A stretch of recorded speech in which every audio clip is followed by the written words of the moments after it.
El Colegio de Sinaloa presenta En Curso, una ventana a las actividades de El Colegio de Sinaloa. Trabajo, arte, ciencia, investigación, expresión. En Curso. Comenzamos.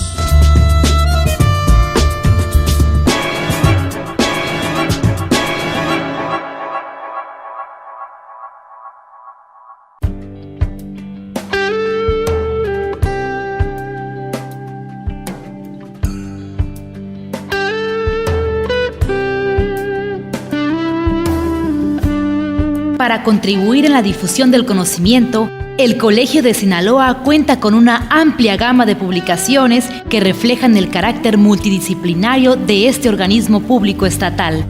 En esta colección sobresalen los libros y discos compactos, producto de sus proyectos de investigación de la serie Atlas, serie Catálogos, así como obras de los miembros colegiados y autores destacados de Sinaloa.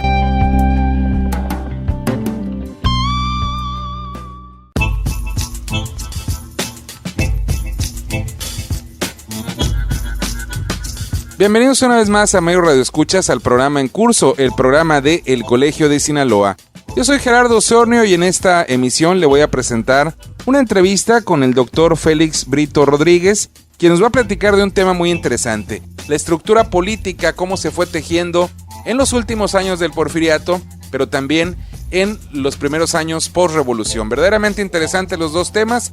Hacemos en este caso un tema de dos grandes casos, dos grandes investigaciones que realizó hace algún tiempo el doctor Félix Brito Rodríguez, y hoy nos va a platicar el detalle de lo que es cada una, y le aseguro que no se va a arrepentir de acompañarnos los próximos minutos. Le comento que el doctor Félix Brito es licenciado en Historia por la Universidad Autónoma de Sinaloa, generación 89-93, con la tesis Inversionistas y Tecnología en los distritos de Rosario y Concordia de 1895 a 1910. Estudió también la maestría en Historia Regional en la Universidad Autónoma de Sinaloa, generación 93-95, y se tituló de maestría con la tesis La élite política en Sinaloa durante el Porfiriato.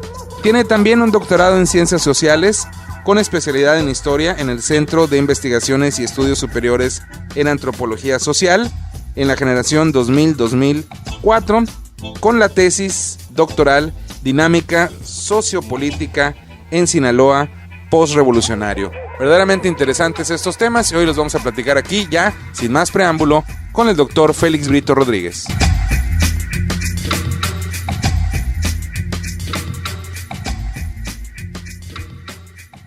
Le damos la más cordial bienvenida al programa En Curso, el programa de El Colegio de Sinaloa, al doctor Félix Brito, quien el día de hoy pues nos va a acompañar para platicar de dos temas muy interesantes: cultura política durante el Porfiriato y lo que pasó después, es decir, la cultura política en el periodo postrevolucionario, pero especialmente con las élites y la relación que había tanto de consanguinidad como la cuestión política que le dio al primer régimen mencionado pues cierta estabilidad, como lo mencionaba el doctor antes de entrar a esta entrevista, y después, bueno, hay una revolución, pero no solo es una revolución armada, sino también una revolución política. Doctor, bienvenido, muchas gracias por acompañarnos. Muchas gracias por la invitación, y efectivamente la idea es hablar sobre esta configuración de una élite porfirista y una élite postrevolucionaria. La pregunta obligada en este caso sería, bueno, comenzar con el periodo porfirista. Y si bien recuerdan nuestros amigos radioescuchas, en todos los ciclos escolares donde se toca la historia de México, vemos que hay un largo periodo de gobierno, sí, pero que también significa estabilidad en cierto sentido. Es decir, no hay muchos escarceos por derrocar al principio a Porfirio Díaz, después empieza obviamente el descontento a partir de un montón de situaciones sociales. ¿Cómo estaba estructurado este régimen de tal manera que fue posible que dominara tanto tiempo este país, que venía de una etapa convulsa prácticamente desde la época de la independencia y todo el asunto de la guerra de reforma, en fin? ¿Cómo sucedió, doctor? Usted es el que sabe, ilústrenos, por favor. Gerardo, hoy día el tema del porfiriato es un tema en boga, ¿no? En las redes sociales, en los medios, se encuentra actualmente a discusión con respecto al centenario luctuoso de la muerte de Porfirio Díaz. En 1915 en París fallece, y está toda esta situación de repatriar los restos de quien fue un héroe nacional, el 2 de abril, en la batalla de 2 de abril contra los franceses, pues es una batalla épica y que permite encumbrarse a Porfirio Díaz como un héroe nacional. Pero, ¿qué pasó? Después de ello, las aspiraciones políticas de Díaz conllevaron a levantarse en armas mediante la imposición de dos planes, el plan de la Noria y el plan de Tuxtepec, que tuvieron sus seguidores aquí en Sinaloa. El plan de Tuxtepec fue finalmente el plan triunfante con el que le permite a Díaz ascender al poder en 1877 y perdurar hasta 1911. Fueron 33 años de un régimen estable. En los primeros años de cierta inestabilidad, François Xavier Guerre, un historiador francés, divide el periodo del porfiriato en dos etapas. Una primera etapa de 1877 a 1895, donde nos habla de un régimen todavía inestable en configuración, que va tejiendo y armando la estructura de poder que le permitirá en la segunda mitad de 1890 a 1911 mantener una estabilidad. El primer periodo es un periodo de azonadas, de constantes rebeliones, enfrentamientos, por ejemplo, en Sinaloa, Ramírez Terrón. Jesús Ramírez Terrón es un general que se levanta en armas contra el régimen porfirista. Aquí en Sinaloa es una rebelión mucho más amplia que abarcó Baja California, Sonora, y que algunos se relacionan con la rebelión lerdista de Veracruz, donde se expresa la frase célebre: Porfirio Díaz, mátalos en caliente, ¿no? Es una rebelión que venía, un grupo de rebeldes que venían a armar un estallido, y se vincula esta rebelión con Ramírez Terrón. Después, en la rebelión en Sinaloa, por ejemplo, Heraclio Bernal. Fueron estas rebeliones constantes, permanentes en la primera mitad del régimen porfirista, pero que gracias a la oportunidad y las relaciones de amistad que tenía Díaz, le permite terminar satisfactoriamente con estas rebeliones. Y la segunda mitad ya sería una segunda mitad de paz. Hay que entender el régimen de Díaz a partir de los antecedentes. Los antecedentes de un régimen porfirista son de inestabilidad. La mayor parte de las familias mexicanas en esa primera mitad del siglo XIX habían perdido un ser querido en las constantes rebeliones, las guerras civiles. Habían perdido no solo seres queridos, lo más importante obviamente, pero también habían perdido en aspectos económicos, propiedades, crisis económicas, hambrunas, que hacían que la población sufriera pues los aspectos de la guerra más cruenta, ¿no? Y cuando llega el régimen de Díaz, se permite una estabilidad política que la gente añora, que la gente ansía, y eso le permite cierta base social que lo catapulta por 33 años en el poder.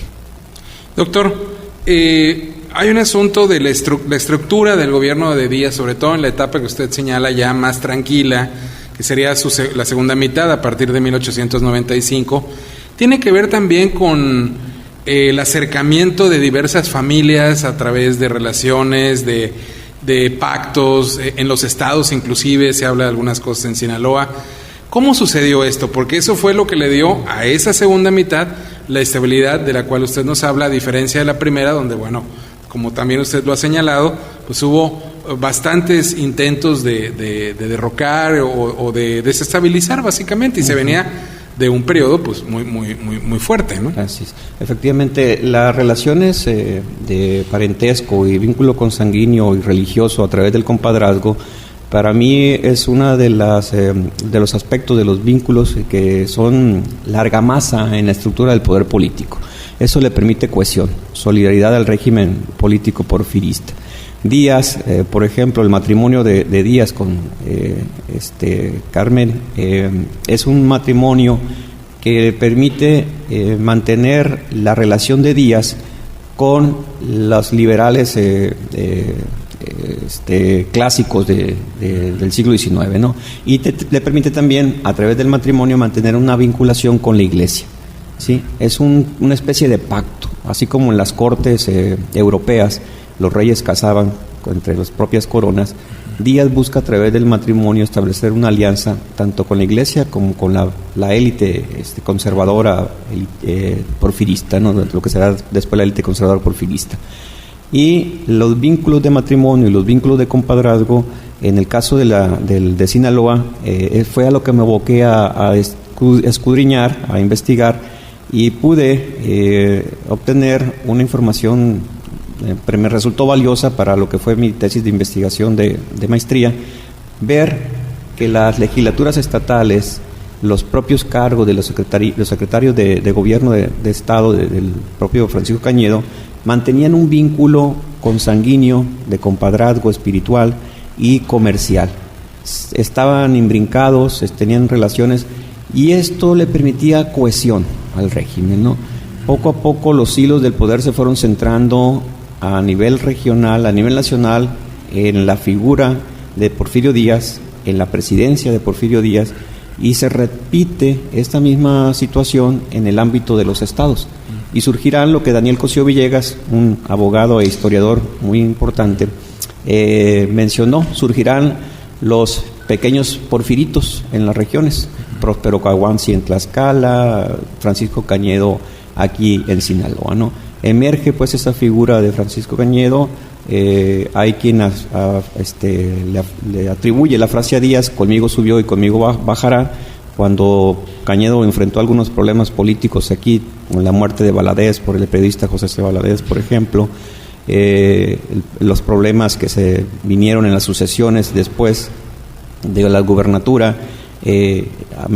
Algunos enemigos de Cañedo trataron de demeritar, y Díaz expresó: conmigo subió y conmigo bajará, ¿no? Dándole el espaldarazo, el apoyo a la figura de Cañedo. Y con Cañedo podemos encontrar vínculos de matrimonio, por ejemplo, con la familia Batis, una familia de mineros procedentes de Cozalá, una familia agrícola que tenía propiedades en Sataya, que tenía propiedades en Cozalá, mineras sobre todo y agrícolas, y que le permite encumbrarse en esa élite. Cañedo era una persona de origen muy humilde, no era originario de Sinaloa, era originario de Nayarit, del cantón de Tepic.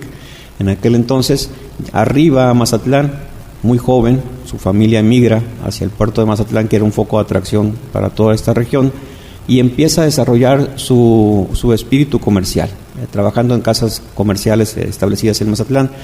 Se atraviesa un periodo de inestabilidad con la intervención francesa, se enrola, se enlista en el ejército y participa de esta forma Francisco Cañedo militarmente. Hay quienes dicen que no fue un estratega militar, no fue un militar muy aventajado, pero su olfato político le permitió mantener las relaciones tanto regionales como nacionales para poder mantenerse, en este caso de 1877 a 1909, que es cuando fallece, en el poder, excepto la sucesión de 2 periodos de administración por 4 años que encabezó el ingeniero Mariano Martínez de Castro. El Colegio de Sinaloa presenta el libro Las mujeres en Sinaloa durante la Independencia, 1810-1821, de Azalia López González. En esta obra se recoge un vistazo de Sinaloa en el periodo independentista, donde el lector podrá descubrir el contexto en el que transitaron las mujeres, quienes iban del espacio privado al público, convirtiéndose en comerciantes e insurgentes.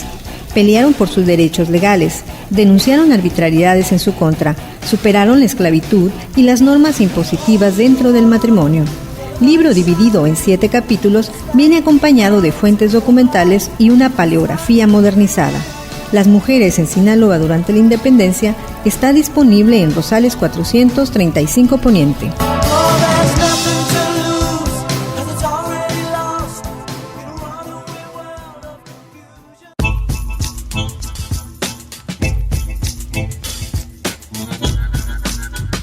Le recordamos a quienes nos sintonizan a través de las diversas radiodifusoras culturales del estado de Sinaloa que este es el programa en curso, el programa de El Colegio de Sinaloa. Una emisión que semana a semana lleva para usted algunas de las cosas más interesantes que se hacen en nuestra institución desde hace ya más de 2 décadas. Vale la pena comentar que hoy estamos escuchando una interesante entrevista con el doctor Félix Brito Rodríguez, quien nos ha platicado ya en la primera parte del programa sobre la estructura o el tejido de lo que sería la élite política del porfiriato, sobre todo en su última parte. A continuación vamos a escuchar en la segunda parte de este programa esa misma idea, pero aplicada a la época postrevolucionaria, donde ya cambian muchas cosas en apariencia.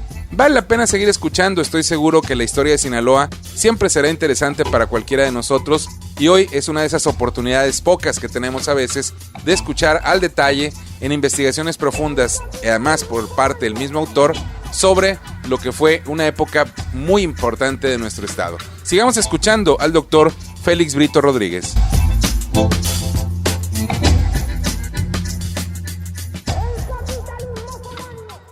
Hubo también otras familias, en el caso de Sinaloa, pues que se mencionan que son familias que tuvieron mucho apogeo, sobre todo económico, ¿no?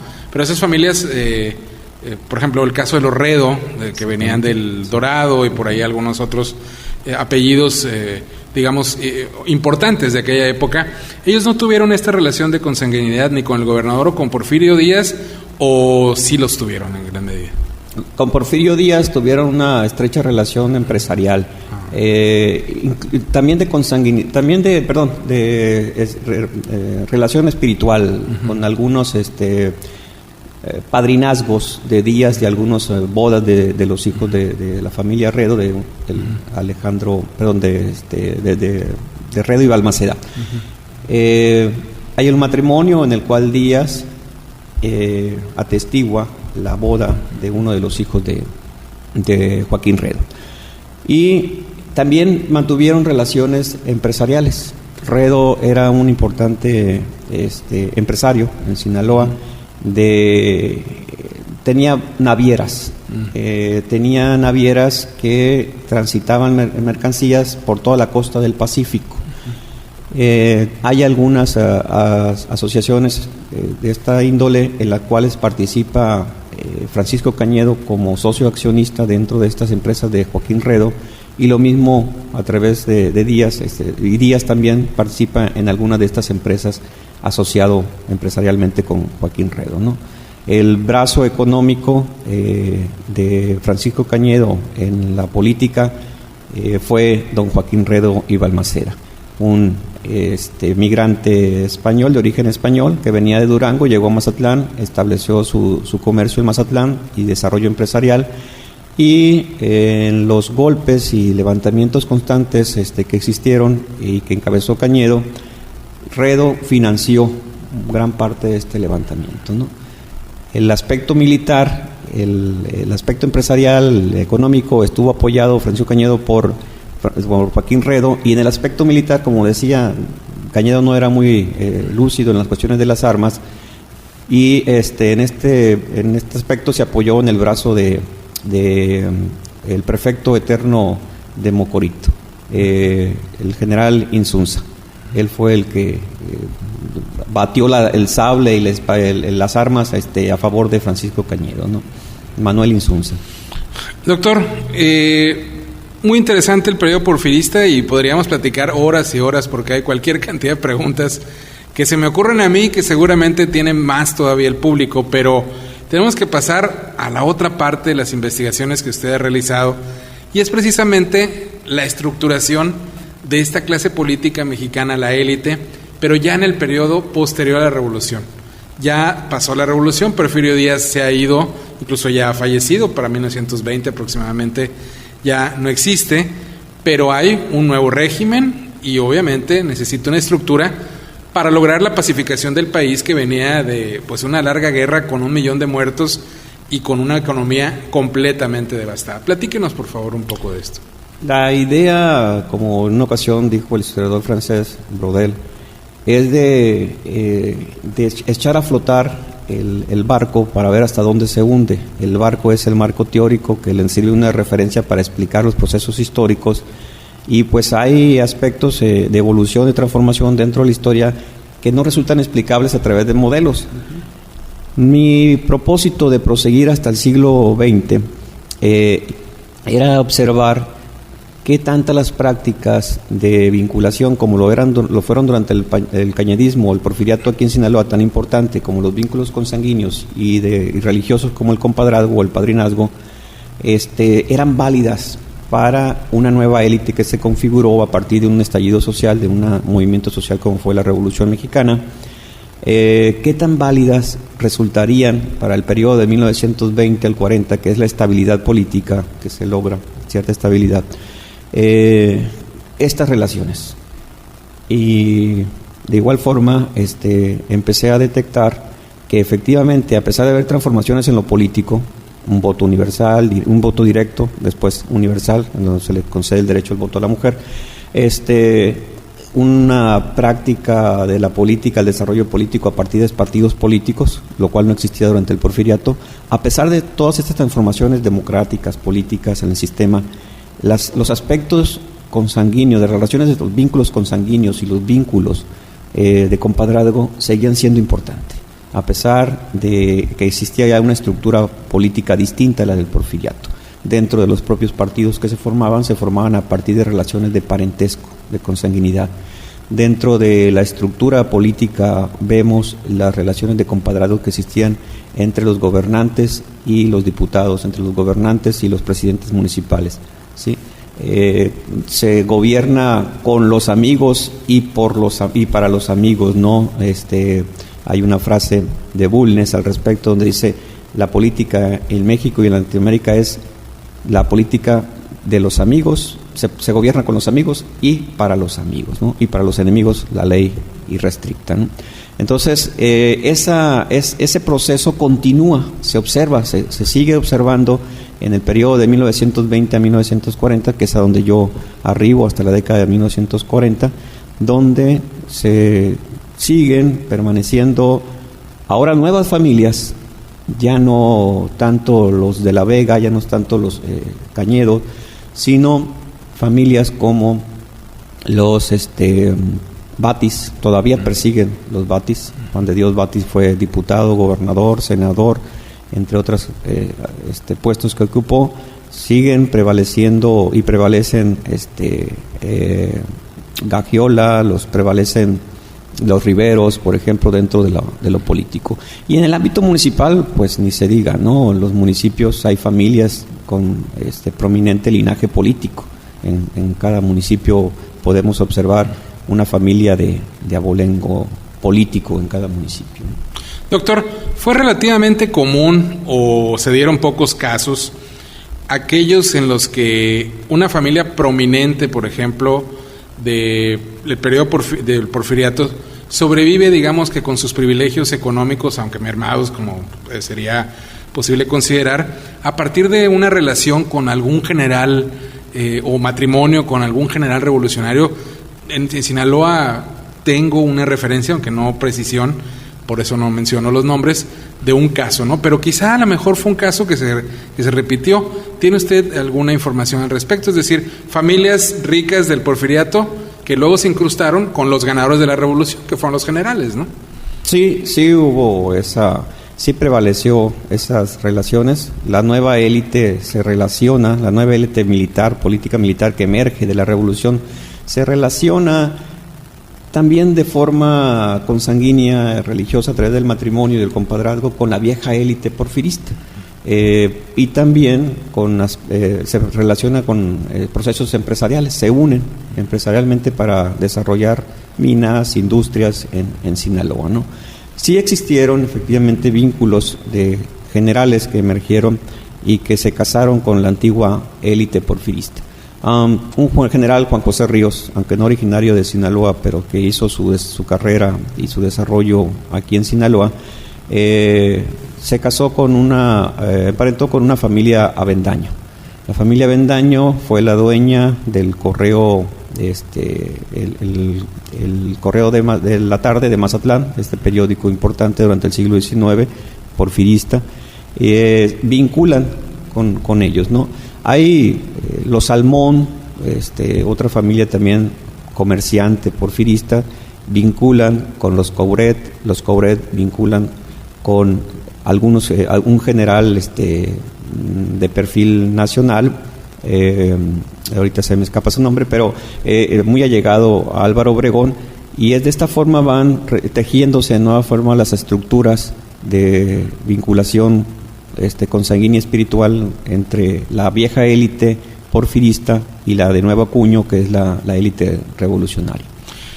Doctor, una última pregunta. Me llama la atención, 1940 es, digamos, el límite en tiempo de sus dos investigaciones que comienzan en el Porfiriato, con las dos etapas que usted bien señaló al principio de la entrevista, y luego el periodo posrevolucionario en la formación, digamos, de esta estructura, a partir quizá de una misma tipo de relación consanguínea, espiritual, económica, etcétera. ¿Por qué el 40? ¿Ahí hay un parteaguas o simplemente fue una decisión como historiador que tuvo a bien tomar?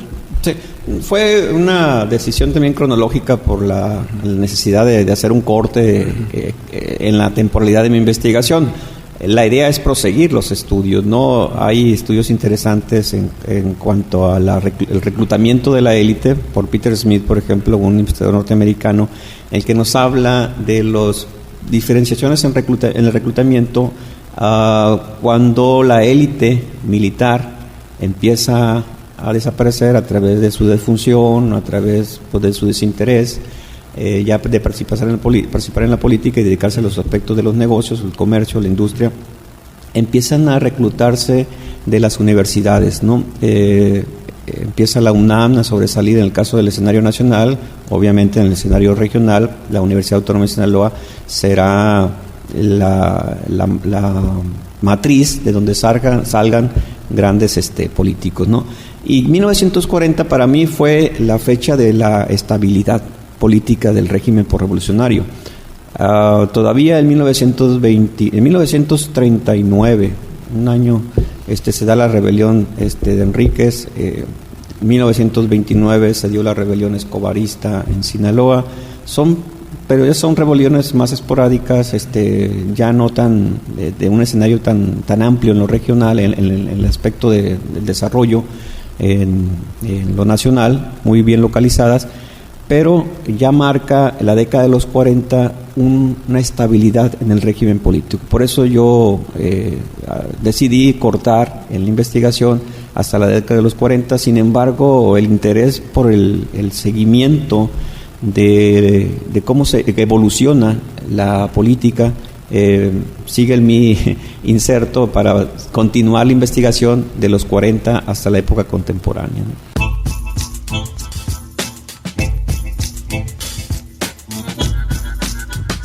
Hemos escuchado aquí en Curso el día de hoy una entrevista con el doctor Félix Brito Rodríguez, quien nos platicó sobre la estructura del poder en los últimos años del Porfiriato y también la misma idea, pero aplicada a los primeros años posrevolucionarios. Verdaderamente interesantes, dos temas que aparentemente no tienen nada que ver, hay distancia en el tiempo, pero se amalgaman perfectamente y nos dan un panorama muy amplio de lo que fue cierta etapa de la historia relativamente reciente en nuestro estado, aquí en Sinaloa. Muy interesante, estoy seguro que a usted también le ha gustado. Nos vamos a despedir, le agradecemos su atención a este programa, lo invitamos para que siga en compañía de esta emisora, también para que la próxima semana nos acompañe nuevamente aquí en Curso, en el programa de El Colegio de Sinaloa. Y lo invitamos, por supuesto, para que se sume a las diversas actividades de nuestra institución. Puede obtener información de horarios y días precisos acudiendo en la ciudad de Culiacán en horas de oficina a la calle Antonio Rosales 435 Poniente, código postal 80,000, o también llamando en la capital del estado sinaloense a los teléfonos 716-1046 y 716-1050, o enviando un correo electrónico a coldecin@yahoo.com.mx, o entrando en la red a la página de El Colegio de Sinaloa tecleando solamente www.elcolegiodesinaloa.gov.mx. Yo soy Gerardo Osornio y esto fue En Curso, el programa de El Colegio de Sinaloa.